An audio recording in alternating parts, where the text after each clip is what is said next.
माघ मास माहात्म्य का 28वां अध्याय। वानर ने सारस से पूछा, ब्राह्मण कुल में उत्पन्न होने के पश्चात भी इस जन्म में सारस योनि कैसे प्राप्त हुई? सारस के मुख पर भीषण कष्ट के लक्षण उभरे। वह बोला, हे वानर, मैं तुम्हें विस्तार सहित बताता हूँ कि मुझे किस कारण इस जन्म में पक्षी की योनि प्राप्त हुई है। हे वानर, पिछले जन्म में मेरा जन्म ब्राह्मण योनि में हुआ था। मेरी इस योनि की पत्नी सारसी भी ब्राह्मणी थी। हम दोनों ने इस जन्म में दूषित कर्म किए और उन विपरीत कर्मों के कारण हम दोनों ने 30,000 वर्ष तक भयंकर कष्ट भोगे। हमारा तुम्हारा भी संपर्क पिछले जन्म में हुआ था। ये घटनाएं 30,000 वर्ष पहले की हैं, जब हम तुम और मेरी पत्नी सारसी ने ब्राह्मण योनि में जन्म लिया था। हे प्रेत, तुमने सूर्य ग्रहण के समय अन्न व धन दान किया था। यह दान तुमने मुझे देते हुए कहा था कि इसका 10वां अंश मैं रख लूं और शेष दीनहीन और अभावग्रस्त जनता में बांट दूं, परंतु मैंने लोभवश अधिकतर धन व अन्न स्वयं रख लिया और लोक दिखावा हेतु थोड़ा सा धन गरीबों में बांट दिया। इस प्रकार उस महापाप के कारण मृत्यु के पश्चात मुझे कालसूत्र महानरक भोगना पड़ा। नरक महाभयानक है। इस नरक में मुझे यमदूतों ने 30,000 वर्ष तक रुधिर व पीप सरोवर में उल्टा लटका दिया। मुझे दारुण दुख झेलने पड़े। महाभयानक जंतु गिद्ध तथा कौ ने मेरी आत्मा तक शक्त विषक्त कर दी। मुझे जहरीले कीड़े मकोड़ों ने भी कठिनतम दुख दिए। इस प्रकार 30,000 वर्ष तक घोर दुख व कष्ट झेलने के पश्चात मुझे यह पक्षी योनि प्राप्त हुई है।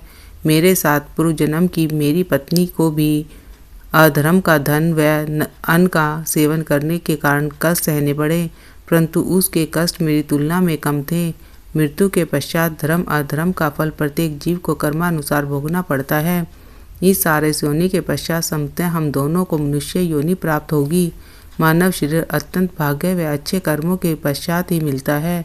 यह दुर्लभ योनि है। तुम्हारा उदाहरण भी प्रत्यक्ष है। तुम राजा थे, तुम्हारा जन्म उच्च कुल में हुआ था, परंतु अपने कर्मों के भोग के फलस्वरूप तुम्हें वानर योनि प्राप्त हुई है। मैं भी सारसी के साथ वन में अपने कल की प्रतीक्षा कर रहा हूँ। वानर कातर वाणी में बोला, हे सारस, तुमने धर्म युक्त नेत्र खोल दिए, अर्थात मेरे अज्ञान को हटा दिया। तुम धन्य हो जो तुम्हें पिछले जन्म की स्मृतियाँ स्मरण हैं, तथा तुमने पूर्व जन्म की स्मृतियाँ मेरी जानकारी में भी ला दी। मेरा अब अज्ञान नष्ट हो गया है।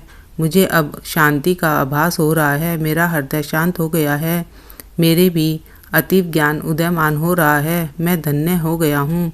वानर बोला, हे सारस, अब मुझे बताओ कि किस प्रकार मैं अपने पापों से मुक्त हो सकता हूँ, इस निकृष्ट पशु योनि से मुक्ति पा सकता हूँ। सारस बोला, हे वानर, मैं सारसी के साथ त्रिवेणी स्नान को जा रहा हूँ। त्रिवेणी के स्नान के पश्चात हम दोनों की मुक्ति अवश्य है। हमें अगले जन्म में अवश्य ही उच्च कुल की मानव योनि प्राप्त होगी।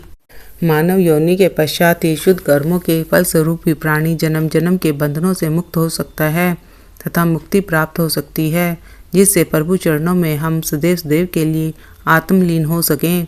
वानर बोला, हे धर्मात्मा सारस, मुझे क्षमा करो। मुझे भी त्रिवेणी का मार्गदर्शन करा दो, जिससे तुम्हारे साथ मैं भी इस पाप योनि से मुक्ति पा सकूं।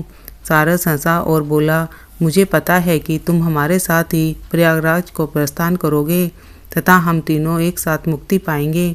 प्रेत बोला, इस प्रकार वानर, सारस और सारसी एक साथ त्रिवेणी को प्रस्थान कर गए। मुझे पता है कि वहाँ उन तीनों को मुक्ति प्राप्त हो गई थी। प्रेत योनि होने के कारण उनको स्वर्ग में आनंद मगन रूप में देखा है। प्रेत योनि युक्त केवल ब्राह्मण बोला, हे विप्र, मुझे पता है कि तुम्हारी गागर में गंगा जल है। मैं तुमसे प्रार्थना करता हूँ कि गंगा जल का दान देकर मेरी तृष्णा दूर कर दो तथा उसके पश्चात बिना देर करे मेरे ऊपर यह गंगा जल डाल दो, जिससे मैं प्रेत योनि से मुक्ति पा सकूं। पथिक बोला, हे प्रेत, मैं धर्म संकट में फंस गया हूँ। मैं यह जल अपने माता पिता के लिए त्रिवेणी में स्नान करने के पश्चात लाया हूँ।